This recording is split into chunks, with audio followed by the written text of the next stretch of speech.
Alors, anecdote, ce qui est marrant, c'est qu'à un moment donné, j'ai eu une série d'interrogatoires avec l'inspecteur qui avait en charge le dossier. Les deux autres s'étaient retirés. Un qui était très présent et très sympa, l'autre qui s'est presque un peu éloigné, mais qui était très sympa.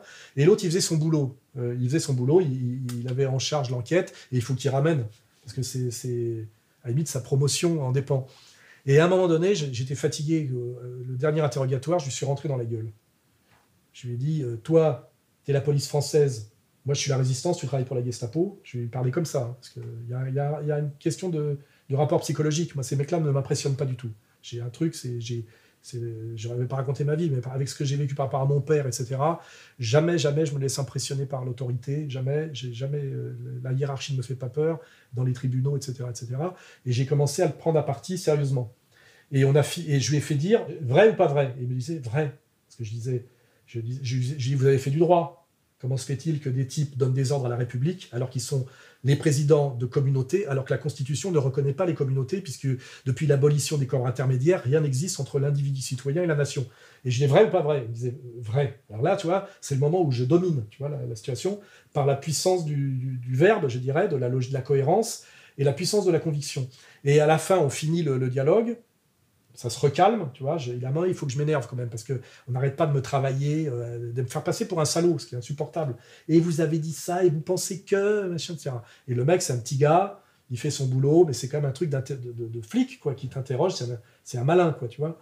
Et à la fin, je signe le truc. Alors par contre, je vais le flatter, grande capacité de synthèse, il fait un texte très respectueux de ce que j'ai voulu dire, il enlève des trucs, quand j'ai dit, bon, on va le dire mieux, c'est propre, c'est-à-dire que ça correspond au dialogue. Il n'y a pas le truc...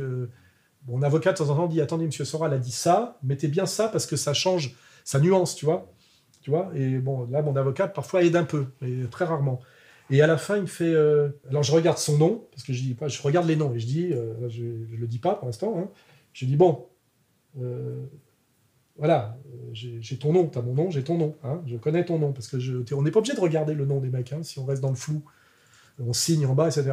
Et là, il me dit, on finit, monsieur Soral, soyez gentil, ne mentionnez pas mon nom. Sous-entendu, ne me foutez pas la meute au cul. Et je lui ai dit, ça s'est bien passé, je ne suis pas comme ça, je m'y engage sur l'honneur. Voilà. Donc, je dis à cet inspecteur, je me suis engagé à ne pas donner ton nom.